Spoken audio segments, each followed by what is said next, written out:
All right, welcome back. If you were one of the 74,000 to attend Jelly Roll at the Houston Livestock Show and Rodeo, then you heard his cover of Alabama's If You're Gonna Play in Texas. Well, it turns out the musician that he brought on to play alongside him is from right here in Houston. He is an incredibly sweet guy.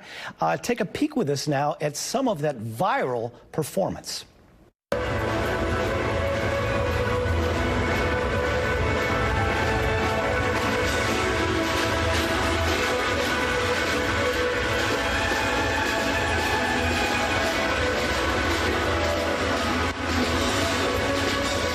I mean, my God, that is a wild time. This morning, we are here with Damola, the violinist. Good morning, Damola. When did you start playing the violin, and how did you get into it? I started playing in church. I've been playing for like 17 years now. I started playing the violin in church. My brother was playing the piano, and he wanted me to play the violin, and so I picked it up in church. Wow. Okay, so before we get to the concert with Jelly Roll, because that was obviously a huge deal, you have quite the following online. How did that all get started, and TikTok in particular? Yeah, okay, I started TikTok during COVID. Okay. Makes sense. I was not really into TikTok at all. I started in 2016 when I started on social media, Facebook, YouTube, and Instagram, especially Instagram. Okay.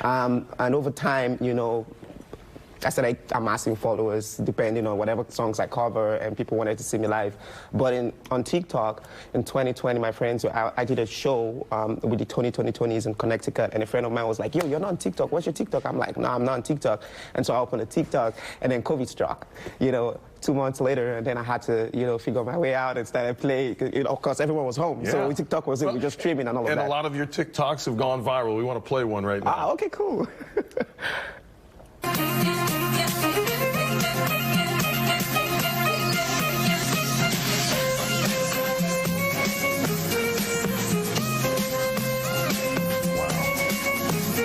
7 million views on this one, and that's just one. And I can see why. It's incredible. You are incredible, Damola. Thank you. So how do you choose what you're going to play? You let the audience kind of pick? Most times I let the audience pick what kind of music they want me to play. That song that went viral was one of the songs that they chose. They were like, oh, I was on live, and they were like, yo, you got to play. It's a song from South Africa. It was the biggest, you know, piano song in the world.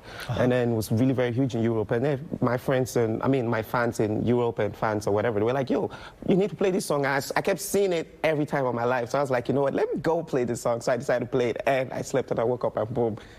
You know, I posted it like around maybe 1, I can't remember. I think the midnight here was morning in South Africa, and it went viral in South Africa first, and then took off in Europe, and you know, the rest was history. All of you guys have inspirations, right? You are inspired by other artists, I assume. Definitely. People you try to emulate or that you're motivated by. Who are your favorite artists, and what drove you into this style of music? Okay. Funny enough, most of my favorite artists are the violinists. Oh, really? Did not. Yeah. You know, Kenny G is one of my favorites. Kenny G? I grew up listening to Kenny G. George Benson, you know, he's a guitarist. George Benson. You know, of course. Fela Kuti is king of Afrobeats, the originator of Afrobeats. He plays saxophone, he plays trumpet, and he sings, you know. Yeah. Of course, I love Michael Jackson, and Prince is one of my idols. Prince? Definitely. Yeah. And Michael Jackson? Michael Jackson, Beautiful. he's a huge entertainer. You know, so I draw inspirations from all of them, and I can keep going to Brown, you know. Have you met any of these guys? You met George Benson or Kenny G? Or I've never met any of them. I've actually met one of my idols, you know, but it was Wynton Marsalis. He plays the trumpet. Oh my God. Marsalis, I met him, and yo, I had to perform for him. Did you really? Tell us about that. Yo, when I performed for Wynton Marsalis, he actually didn't know he was gonna, you know, he didn't know who I was. And when he walked up to me, I was like, what's your name? I was like, yo, so I bowed to him. I was like, yo, you need to go with me. Like, hey, you're one of my idols. And he was like, wow. And then he spoke to me in New York. He was like, oh, I'm going to be performing in New York one of these days. I'll reach out to you or your team, and I'll tell you to come. I'll pull you up. I'm like, okay. And that happened last year. So I'm still waiting for him to reach out to me to come to New York. I love that you brought up Wynton Marsalis, because it leads into my next question, which is when I think about him and that trumpet, he's a master of classical music, of jazz, of anything he really wants, right? So I look at you, and you have a violin in your hand, which is so traditionally classical music. Yeah. And you found a way to turn this instrument into something that I don't know that whoever invented it ever intended, right? And it's so incredible.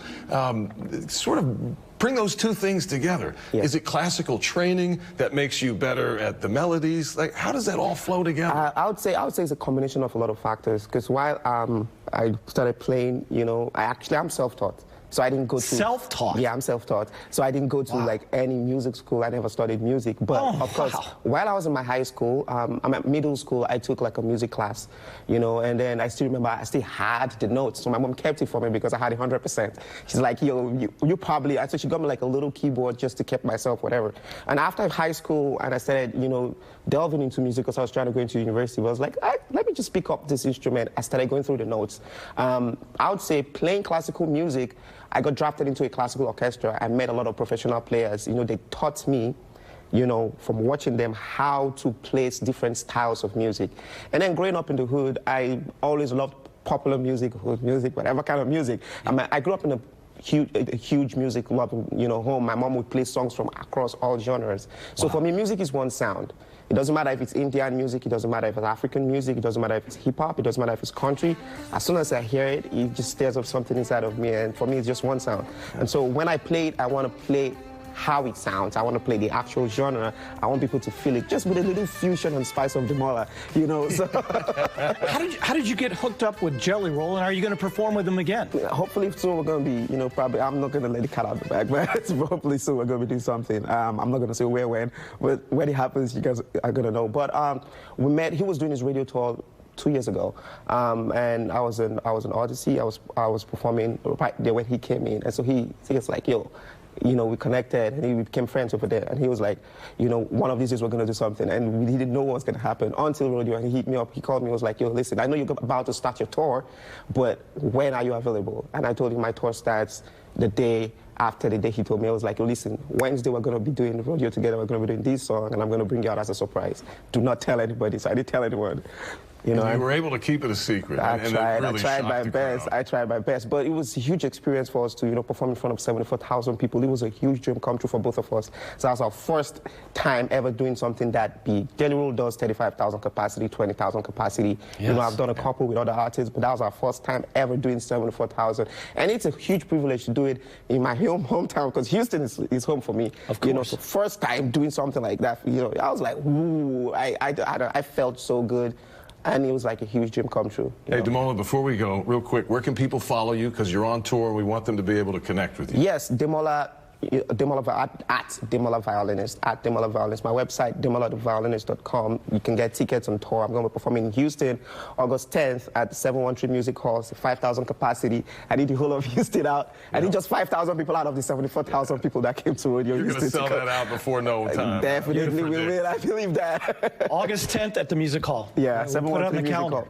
Yeah, definitely. Nice to meet you. Nice to meet you. Thanks for coming in. Thank you for having me. It means a lot. Yeah, you're a sweet guy, man. I appreciate you. Appreciate it. We'll be right back right after this, y'all.